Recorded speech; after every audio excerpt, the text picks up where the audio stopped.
pode sentar por um momento. O tema dessa mensagem é uma pergunta, na verdade: você fede ou cheira bem? Não vou falar para você dar um cheiro no cangote de quem está ao teu lado aí, que fica estranho, né? Fica esquisito o negócio. Mas olha que pergunta: você fede ou cheira bem? Vamos entender isso, porque o apóstolo Paulo está escrevendo a igreja de Corinto, e aqui já é a segunda carta que ele está escrevendo, e ele demonstra essa preocupação. Primeiro ele faz uma declaração interessante, de que nós somos conduzidos, por estarmos unidos com Cristo, nós somos conduzidos pelo desfile de vitória de Cristo como prisioneiros. Vamos entender isso. O mesmo Paulo escreve que lá na cruz, Jesus venceu. Lá na cruz ele apagou todo escrito de dívida. Traduzindo para hoje, ele apagou toda promissória, toda duplicata contra nós, toda acusação do diabo contra nós, e nós devíamos muito ao diabo, porque todo aquele que peca torna-se, então, alguém que está do lado do diabo, querendo ou não isto. É o que a Bíblia diz. Jesus disse: aquele que comigo não ajunta, espalha. Não há um meio termo. Se está difícil achar uma terceira via aí na eleição presidencial, saiba que no reino de Deus não tem terceira via. Ou você está com Deus ou você não está. E nesse contexto, então, Jesus venceu lá na cruz e acabou com toda a dívida. Isso em relação àquele que crê no sacrifício de Cristo. Ele pagou com o próprio sangue o preço que nós deveríamos pagar. Pois bem, utilizando mais uma vez o seu contexto, Paulo faz referência ao costume dos romanos, dos soldados romanos, esses que estão aqui. Tive a oportunidade de falar sobre a armadura de Cristo, a armadura espiritual, dias atrás.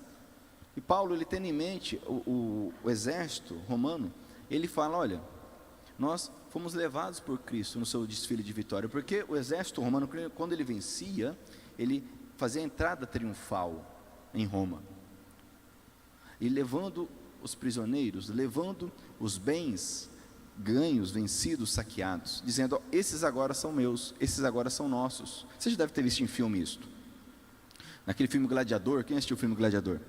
Parece bem isso, né? Tem aquele imperador lá, fajuto, né, sem caráter algum, que ele volta para Roma e faz o desfile, o triunfo. Já ouviu falar do Arco do Triunfo? Existe lá em Paris, em Berlim, o Arco do Triunfo. Então, o Arco do Triunfo é justamente por conta disso. Então, havia o triunfo, que era o desfile de vitória. E Paulo está dizendo, da mesma forma, Jesus nos leva desfilando com ele, dizendo: olha, esses agora são meus. Prisioneiro nesse sentido, esses agora são meus, não são mais do diabo, não estão mais no domínio dele. Eu fui lá e tomei, porque Jesus diz que as portas do inferno, você sabe isso, as portas do inferno não prevalecem contra a igreja. Fala bem forte: as portas do inferno não prevalecem contra a igreja. Então Paulo está escrevendo: nós estamos unidos com Cristo, fomos levados com ele no desfile de vitória, como prisioneiros dele. Tanto é que Paulo escreve suas cartas dizendo: Paulo, servo de Cristo, literalmente escravo. É que nós ainda temos, né, recente, um pouco mais de 100 anos, ainda tínhamos a escravidão negra no Brasil, infelizmente, né, uma chaga terrível na nossa história, uma vergonha, e realmente foi algo terrível.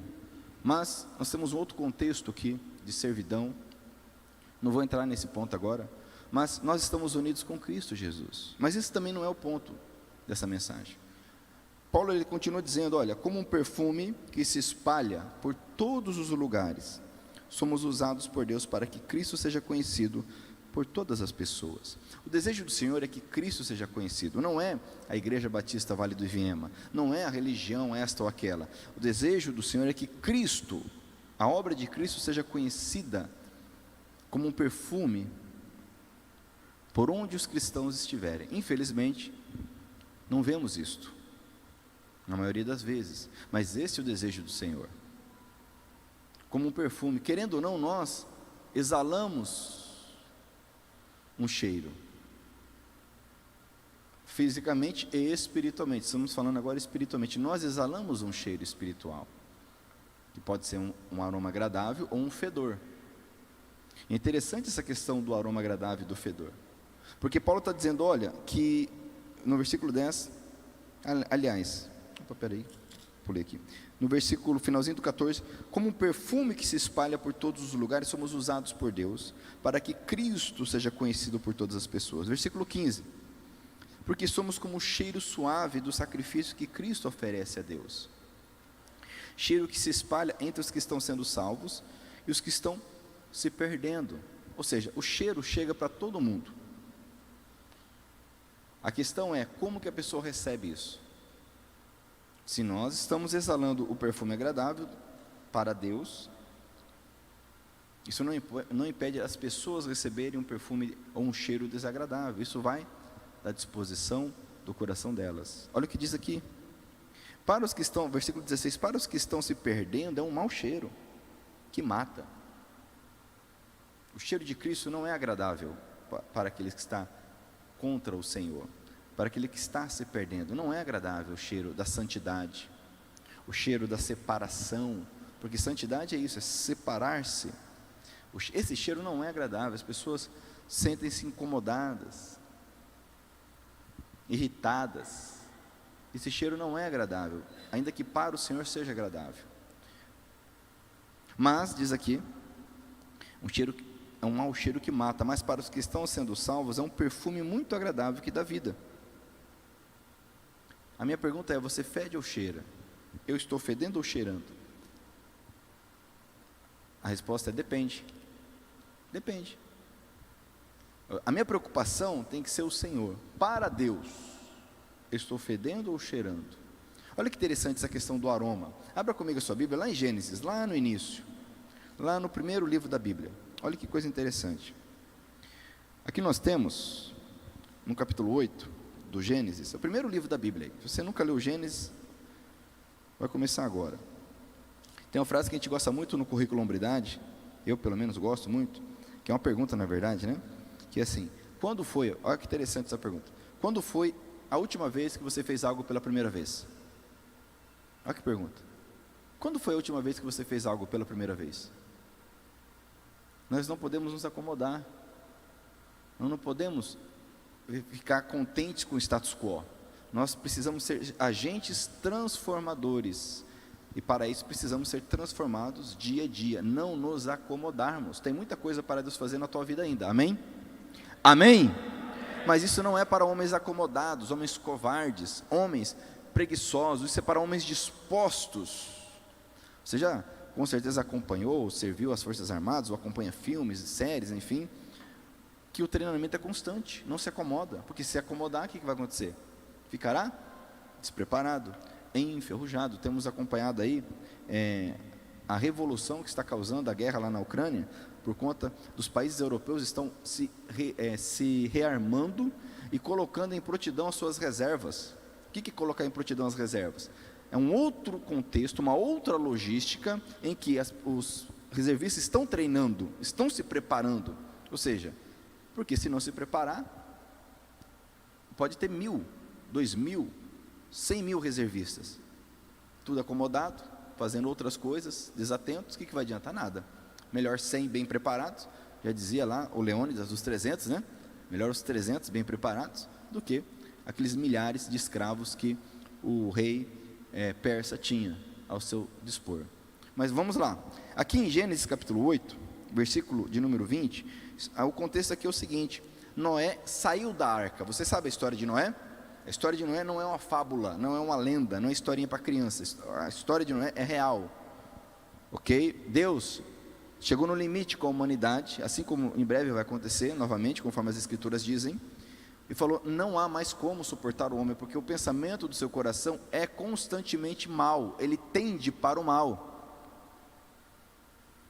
Então Noé e sua família são salvos na arca que Deus mandou construir, e quando eles entram na arca, Deus fecha a porta da arca. É interessante, não sei se você sabia disso, ou já se atentou, que quando Noé entra na arca com a sua família, e começa ali a chuva, a Bíblia diz que Deus fechou a porta da arca, não foi Noé, porque quem sabe Noé, como um homem que era bom, vendo as pessoas gritando e clamando ali no desespero, quem sabe ele seria tentado a abrir, mas o tempo havia passado. Não era mais tempo da porta ser aberta. A arca levou muito tempo sendo construída. Foi o próprio Deus que fechou a porta. Mas enfim, então Noé agora, depois do dilúvio, ele sai da arca. Ok? E diz aqui no versículo 20, Noé construiu um altar para oferecer sacrifícios a Deus o Senhor. Ele pegou aves e animais puros, um de cada espécie, e os queimou como sacrifício no altar. O cheiro, veja bem, leia comigo o versículo 21, por favor, vamos lá? O cheiro dos sacrifícios agradou ao Senhor, e ele pensou assim: nunca mais vou amaldiçoar a terra por causa da raça humana, pois eu sei que desde a sua juventude as pessoas só pensam em coisas más. Versículo 22, também nunca mais destruirei todos os seres vivos, como fiz dessa vez. Enquanto o mundo existir, sempre haverá semeadura e colheita, frio e calor, verão e inverno, dia e noite. Amém? Então, quando o Senhor Jesus vier, aqueles que creem nele serão salvos, não serão todos destruídos, apenas aqueles que estiverem fora da presença do Senhor. Mas a questão que chama atenção aqui, e tem a ver com o que Paulo escreve, é o cheiro. Noé faz um sacrifício de gratidão, ele adora o Senhor, ele serve a Deus ali. E essa era a forma de se adorar a Deus. Hoje, nós não fazemos mais dessa forma, por quê? Porque Cristo foi sacrificado, Cristo entregou-se por nós como sacrifício. Então não há mais necessidade de sacrificarmos animais, uma vez que o próprio Deus sacrificou-se em nosso lugar, e o sangue dele faz expiação, perdoa aqueles, purifica aqueles que o buscam e se arrependem dos seus pecados. Amém? Mas perceba que o cheiro subiu ao Senhor. Agora, cheiro de carne queimando não é um cheiro muito agradável. Estou falando de churrasco, estou falando de carne queimando ali. Mas para Deus, o que estava subindo ali era a obediência de Noé, a devoção, a adoração, a gratidão de Noé pelo livramento. Da mesma forma, hoje, nós devemos, como Paulo escreve, exalar esse bom perfume, ou seja, a nossa gratidão a Deus, a nossa devoção ao Senhor, o nosso desejo de servi-lo, adorá-lo e exaltá-lo, como um perfume que se espalha por todos os lugares, diz aqui o texto, porque somos como o cheiro suave do sacrifício que Cristo oferece a Deus. A pergunta: você fede ou cheira? A minha preocupação deve ser em relação a Deus. Por quê? Muitas vezes eu posso estar cheirando muito bem para as pessoas, mas diante de Deus estou cheirando mal. Como Paulo escreve, esse cheiro é agradável para os que estão sendo salvos, mas para os que vão se perdendo, é um fedor, mata. O nosso desafio, o meu desafio para você, para mim, é nos tornarmos homens capazes, tementes a Deus, homens de verdade, homens que aborrecem a avareza, homens que levam o sacrifício de Cristo onde estiverem. Olha que interessante esse texto, vamos abrir lá em 1 Samuel, capítulo 13. Primeiro livro de Samuel, capítulo 13.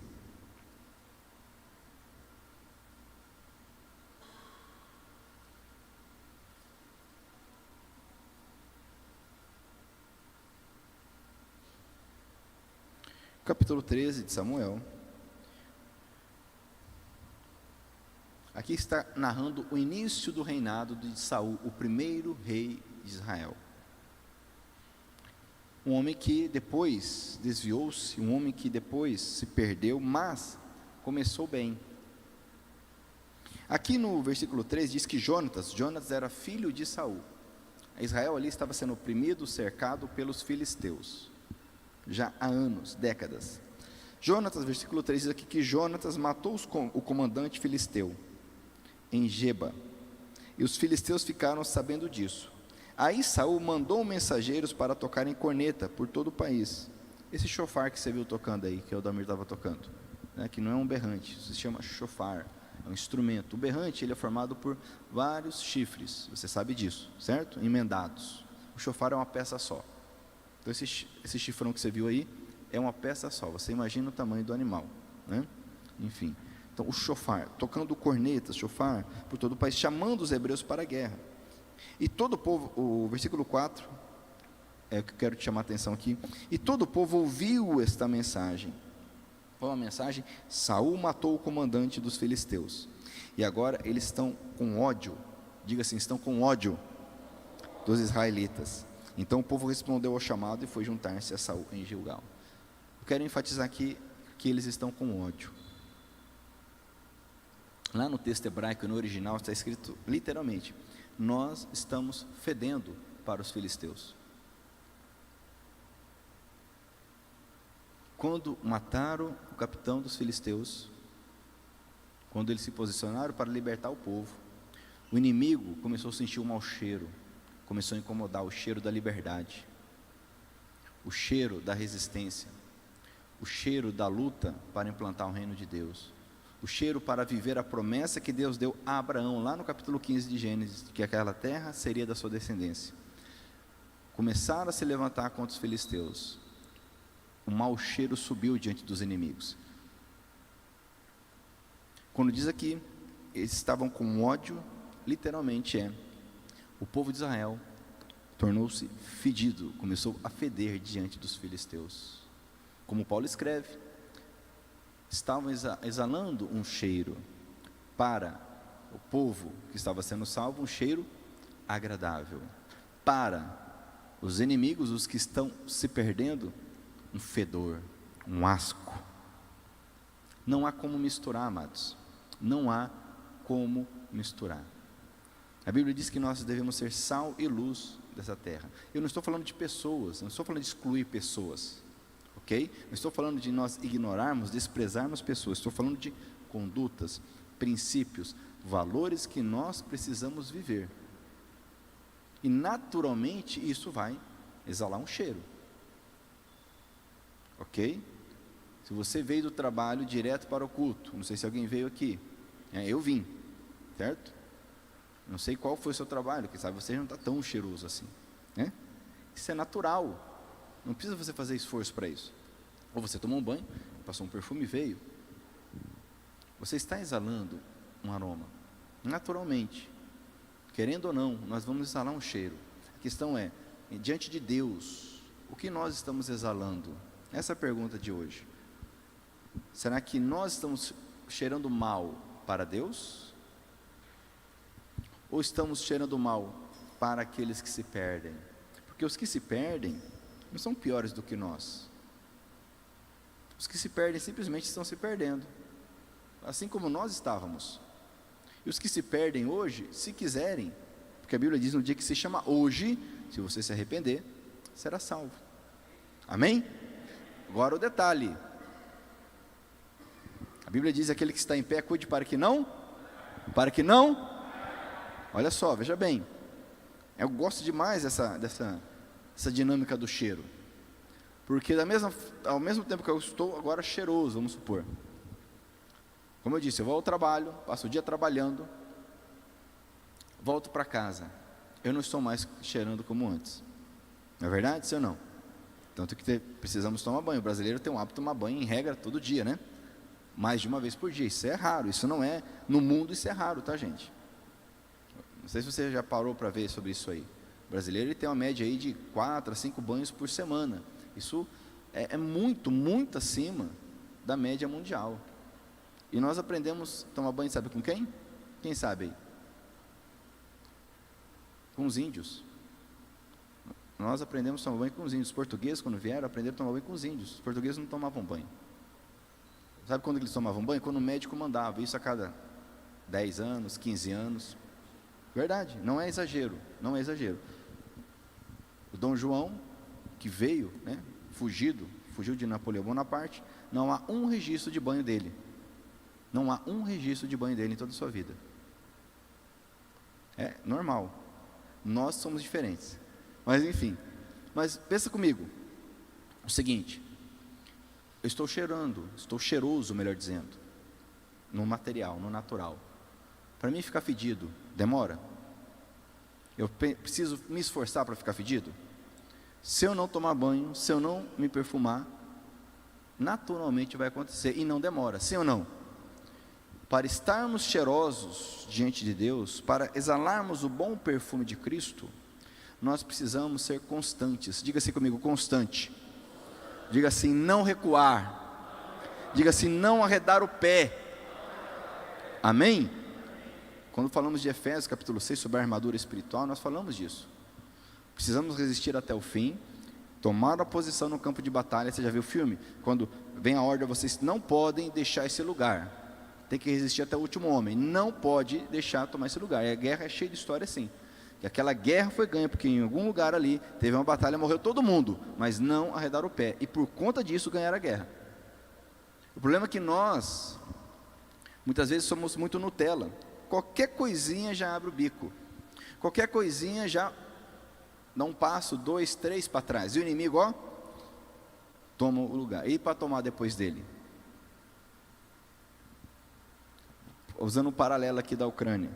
Para tomar esses terrenos aí esses territórios que a Rússia já tomou, vai ser fácil? Se a Rússia falar hoje, acabou a guerra, beleza. Vai ser fácil tomar o que eles tomaram? Retomar? Pode esquecer, meu irmão. Pode até conseguir, mas anos e anos. Na nossa vida é a mesma coisa. No casamento você dá um lado. No trabalho, na sua vida espiritual, você vai dando um espacinho para o diabo vai só entrando. Depois que ele entra, para tirar, meu irmão, dá trabalho. Ele sai, mas dá trabalho. Para andarmos cheirando agradavelmente a Deus, o bom perfume de Cristo, isso necessita de constância. Não adianta tomar um banho no domingo aqui, espiritual na igreja, né?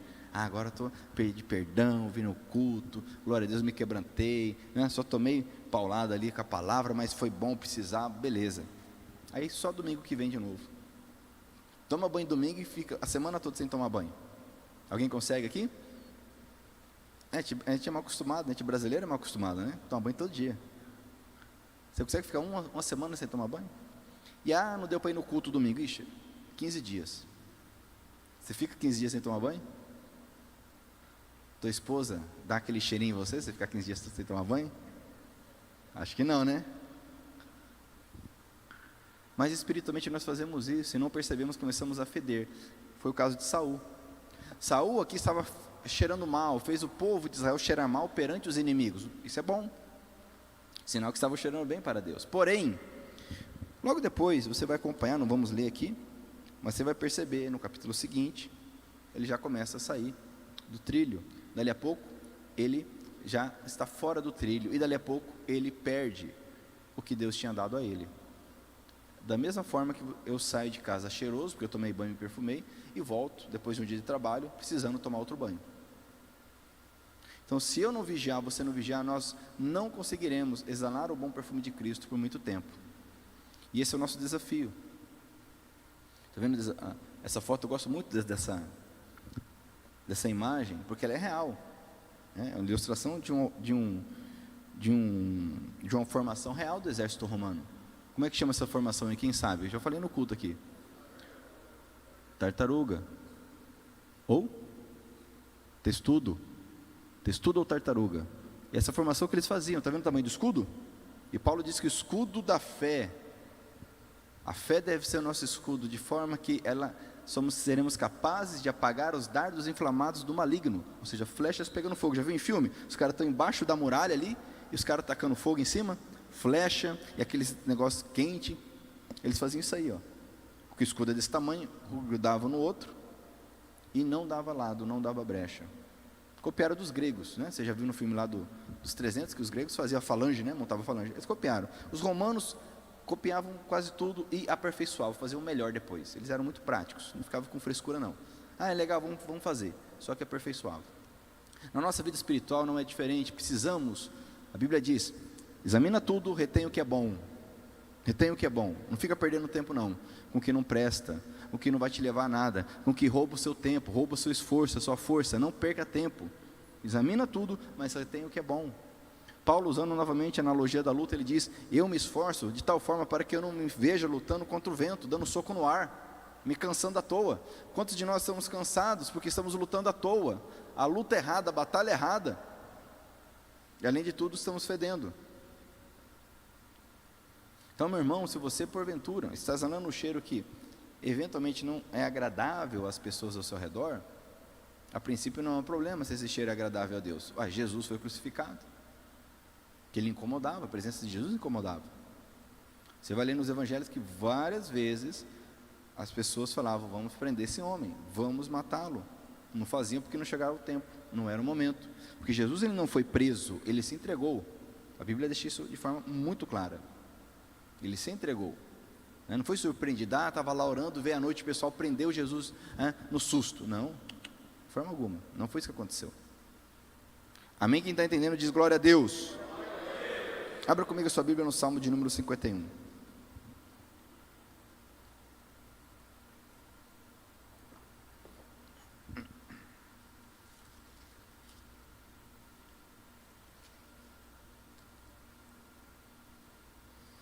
Glória a Deus. Aqui no Salmo 51, nós temos uma declaração de Davi, depois de ele ter cometido o maior erro da vida dele.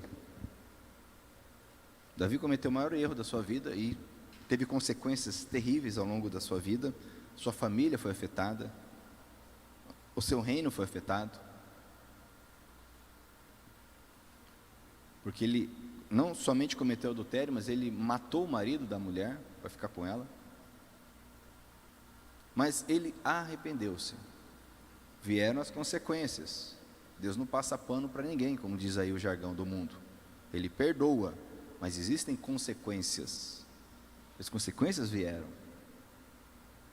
Não perca tempo achando: não, Deus vai perdoar. Vai, mas virão consequências. Uma coisa é o perdão de Deus, outra coisa é a consequência. Se alguém comete um crime, Deus perdoa, com certeza, mas ele vai cumprir a pena devida. Se alguém não paga uma conta, ele vai receber execução, e por aí vai. Trair a esposa, Deus te perdoa? Perdoa, mas o relacionamento vai ter uma série de consequências, porque para restaurar vai ser muito difícil. Deus restaura? Com certeza, mas é uma dificuldade que você não precisa passar, eu não preciso passar. E então ele faz essa oração, essa declaração. Olha que lindo, eu quero ler contigo todo o Salmo, que eu quero enfatizar aqui um texto dentro desse Salmo 51, diz aqui: por causa do teu amor, ó Deus, tem misericórdia de mim, por causa da tua grande compaixão, apaga os meus pecados. Versículo 2 diz: purifica-me de todas as minhas maldades, lava-me do meu pecado. Leia comigo o versículo 3, vamos lá? Pois eu conheço bem os meus erros, e o meu pecado está sempre diante de mim. Olha só, quem aqui não se conhece? Você conhece bem os teus erros? Sabe os seus limites? Porque às vezes a gente engana nós mesmos, né? Não, isso aí está tranquilo. Você conhece os seus erros, aquilo que te irrita, aquilo que te faz xingar, aquilo que te faz sair da bênção, aquilo que te faz pecar, cobiçar, invejar, mentir. Davi foi sincero com Deus, dizendo assim: eu conheço bem os meus erros, o meu pecado está sempre diante de mim, está do meu lado aqui, se eu deixar ele me pega. Interessante porque Deus falou para Caim, né? Você sabe a história? Abel ofereceu o sacrifício de coração verdadeiro, Caim foi lá para fazer bonito, fez de qualquer jeito, e Deus aceitou a oferta de Abel e não aceitou de Caim, e Caim ficou emburrado. A Bíblia diz: caiu o semblante de Caim, ele ficou emburrado e saiu, e Deus falou: Caim, o que está acontecendo com você? Cuidado, que o teu desejo, olha o que Deus fala para ele: o teu desejo é contra você, e o inimigo está te procurando, mas cabe a você resistir. Diga assim: cabe a mim. Diga assim: cabe a mim resistir, porque o pecado está o tempo todo. Pedro escreve com outras palavras dizendo: olha, o diabo é como um leão que anda ao derredor, bramando e buscando quem possa tragar. Mas não tem problema o pecado estar ao redor de mim, se eu o resisto, porque a Bíblia diz: resistir ao diabo e ele fugirá de vós. Agora, a minha carne, ela não vai mudar, eu vou dominá-la, até que um dia seremos transformados. Amém? Amém? Glória a Deus. Então ele diz, versículo 4: contra ti eu pequei, somente contra ti, e fiz o que detestas. Tu tens razão quando me julgas, estás certo quando me condenas. De fato, tenho sido mal desde que nasci, tenho sido pecador desde o dia em que fui concebido. Versículo 6, lê comigo bem forte, vamos lá? O que tu queres é um coração sincero, enche o meu coração com a tua sabedoria. Amém? O que Deus quer? O que Deus quer? Vamos lá. Tira de mim o meu pecado e ficarei limpo, lava-me e ficarei mais branco do que a neve. Faze-me ouvir outra vez os sons de alegria e de felicidade. E ainda que tenhas me esmagado e quebrado, eu serei feliz de novo. Às vezes, amado, é preciso Deus esmagar e ferir. Não porque Ele goste, mas porque é preciso. Porque nós vamos resistindo. Você vai ler a história de Davi, ele cometeu o pecado que eu citei, e ele por si só não reconheceu o erro. Foi necessário o profeta Natã vir até ele e trazer a palavra de Deus, senão ele estava lá até hoje, sentado no trono, reinando, como se nada tivesse acontecido. E assim nós agimos, nós homens. Então às vezes vem Deus e esmaga, diz aqui, ainda que o Senhor tivesse me esmagado e quebrado, eu serei feliz de novo. É melhor ser esmagado e quebrado por Deus do que ser abraçado e beijado pelo diabo. Pode ter certeza disso. Amém? Essa aí dá para pôr no Instagram, não dá não? Foi legal, né? É melhor ser esmagado e quebrado por Deus do que ser abraçado e beijado pelo diabo. Porque Deus esmaga e quebra, mas Ele faz de novo. Agora o diabo, ele abraça, beija, te mete a faca e você nem percebe. O sangue vai escorrendo e você vai morrendo sem perceber. Então, se Deus está te confrontando, meu irmão, não seja orgulhoso, não sejamos orgulhosos. Deixemos o Espírito Santo transformar a nossa vida. Amém? Amém. Glória a Deus. Diga assim, aú. Amém, glória a Deus. Isso aí é para tirar, né? Vai dando aquela moleza, o dia foi pesado aí para muitos, né? Normal, glória a Deus. Quem trabalhou aqui? Olha que bênção, amados. Trabalhar é uma bênção, né? Ainda mais esse período que nós estamos aí, tanto desemprego. Ó, todo mundo aqui praticamente trabalhando, que bênção. Então diz assim, aú! Glória a Deus, aleluia. Vamos lá, continuando. Onde eu quero chegar aqui? Versículo 10. Ó Deus, nós cantamos isso agora há pouco. Ó Deus, cria em mim um coração puro e dá-me uma vontade nova e firme. Amém? Amados, Davi precisou de uma vontade nova. Uma vontade nova e firme. Ele estava desanimado, cansado, abatido, desgastado. Sabe por quê? Porque é isso que o pecado faz. O pecado rouba a hombridade. Além de estarmos fedendo para Deus, vamos nos desanimando, desgastando, cansando.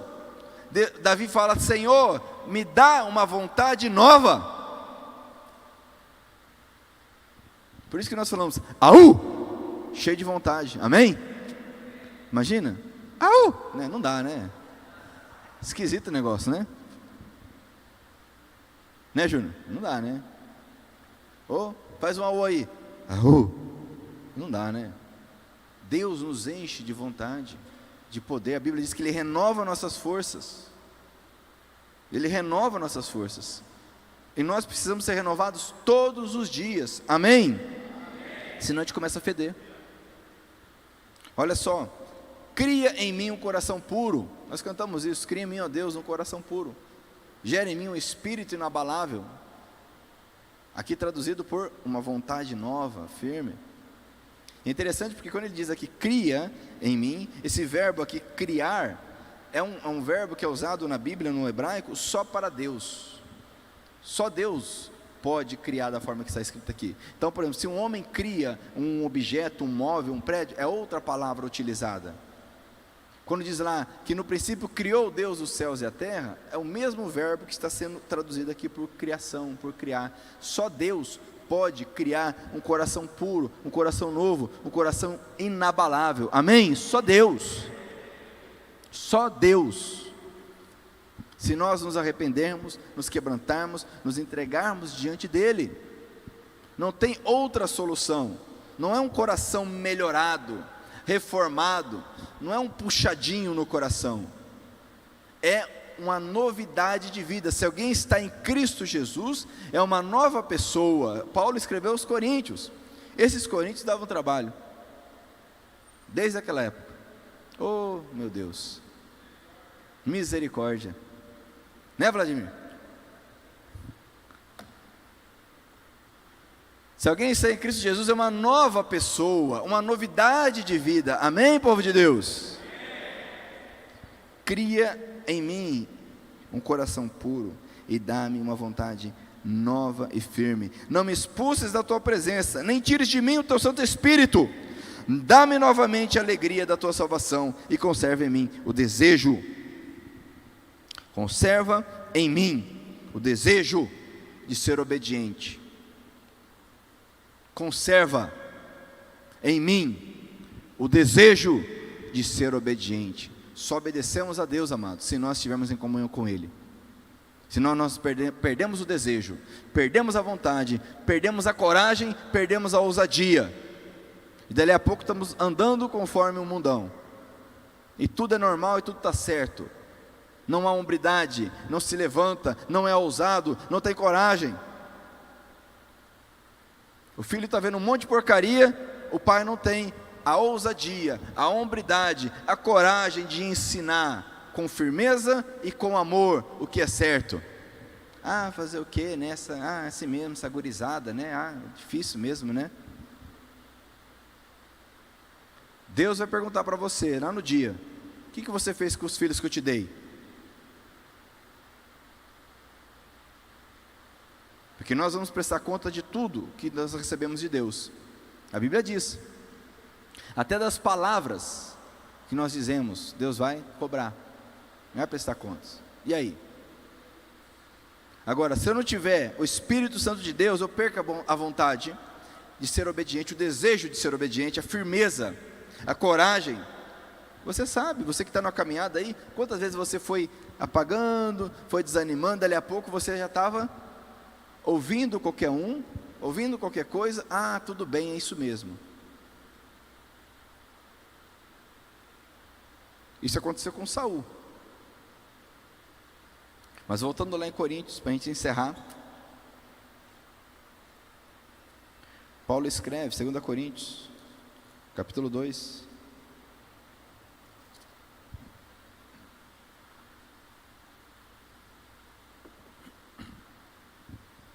segunda carta de Paulo aos Coríntios, capítulo 2, versículo 14.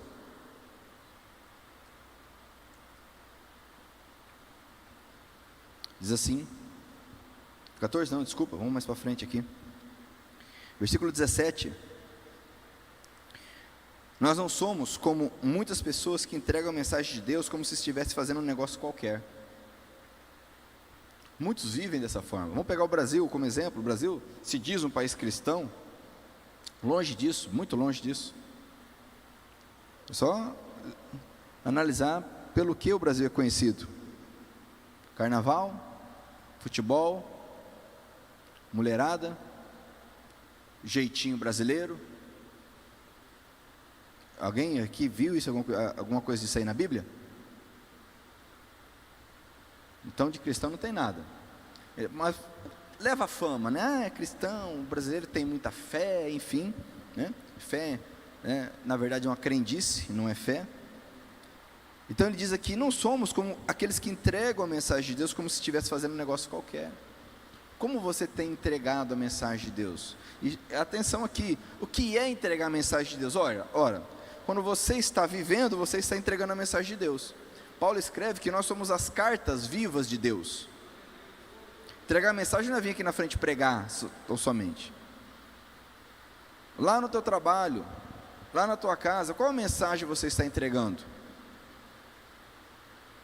Fazendo como uma coisa qualquer? Porque isto gera um mau cheiro diante de Deus. Talvez agrade as pessoas. Talvez seja agradável, cheiroso às pessoas. Mas a Deus é um fedor. Mas nós não somos assim, amém? Diga assim, eu não sou assim. Ele diz, pelo contrário, foi Deus quem nos enviou, amém? E por isso anunciamos a sua mensagem com sinceridade na presença dele, como mensageiros de Cristo. Nós vivemos, ele não está falando aqui de pregadores, que está com o microfone na mão pregando, está falando de cristãos, está falando para a igreja de Corinto, para nós igreja. Qual a mensagem que nós temos transmitido? Seus filhos, por exemplo, veem como algo agradável, cheiroso, servir a Deus? Muitos não entendem porque os filhos chegam à idade e saem da igreja. Na verdade nunca esteve, porque vê os pais reclamando, murmurando, tem culto de novo, domingo, meu Deus do céu, que cansaço, poderia ficar em casa descansando, mas vamos lá, fazer o quê, né? E a criança está vendo, aí pega uma idade e não sabe por quê, nunca viu orar, nunca viu ler a Bíblia, só na igreja, e olhe lá, né? Qual a mensagem que nós estamos passando, como homens, qual a mensagem que estamos transmitindo? Eu quero orar contigo nesse sentido. Nós somos um perfume, um cheiro. Eu não sei, tirado daqui, né? Eu não sei se eu estou fedendo ou cheirando. Porque isso depende. Eu tenho que me preocupar se para Deus eu estou cheirando bem. Ainda que isso gere incômodo e mau cheiro às pessoas ao meu redor. Glória a Deus se juntarmos as duas coisas, né? Se eu estiver cheirando bem para Deus e isso agradar as pessoas ao redor, vamos todos andar juntos. Mas se não for o caso, fazer o quê? Antes agradar a Deus do que agradar? Antes agradar a Deus do que agradar? Antes agradar a Deus do que agradar? Amém. Antes agradar a Deus do que agradar os homens. Não fique preocupado em agradar os homens. Lógico que isso não nos dá o direito de viver de qualquer forma, sermos grosseiros, antipáticos, né, santarrões. Mas a nossa preocupação tem que ser em agradar a Deus e às pessoas. Mas quando houver um conflito de interesses, tem que prevalecer. Fazer uma ponderação, né, pastor Márcio? Tem que prevalecer, agradar a Deus, em nome de Jesus. Amém? Glória a Deus. Eu te convido a se colocar em pé então para nós orarmos. Glória a Deus. Quem foi abençoado aí, diga amém. Deus é bom, amém? Aleluia. Esse é um momento crucial. Eu sempre digo isso. É um momento que você ouviu, você recebeu a mensagem. Amém? Agora é a oportunidade de você reagir a ela. Ou agir, melhor dizendo. Qual vai ser a tua ação? Você vai ficar voando e vai para casa? Ou agora você vai abrir teu coração e falar com Deus, vai orar, vai abrir a sua boca, conforme você ouviu a mensagem? Porque se você não fizer isso agora, que a mensagem está fresquinha na tua mente, não é lá fora que você vai fazer. Não é lá fora. Ok? Então agora é o momento de você fechar seus olhos. Você pode fazer, feche seus olhos, se concentre agora. Você ouviu a mensagem? A tua oração é a mais importante, a mais poderosa, porque a tua oração que vai mudar a tua vida, quando ela é ouvida por Deus. Comece a orar, conversa com Ele. Se for o caso de pedir perdão, peça perdão. Se for o caso de pedir força, peça força. Se for o caso de se arrepender, se arrependa. Se for a questão de simplesmente agradecer, agradeça. Mas ore a Deus, fale com Ele. Senhor, em nome de Jesus, aleluia.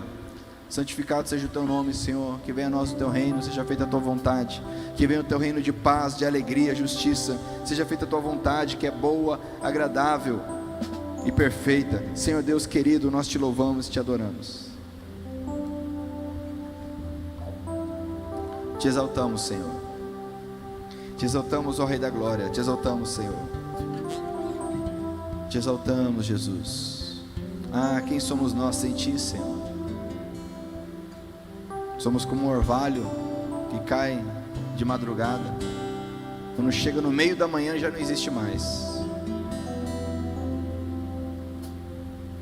Mas em ti, Senhor, nós podemos todas as coisas. Em ti, Senhor, somos mais que vencedores. Em ti, Senhor, temos o espírito inabalável, um coração puro. Em ti, Senhor, temos a vontade renovada, o desejo de obedecer renovado. Nós temos em ti, ó Pai.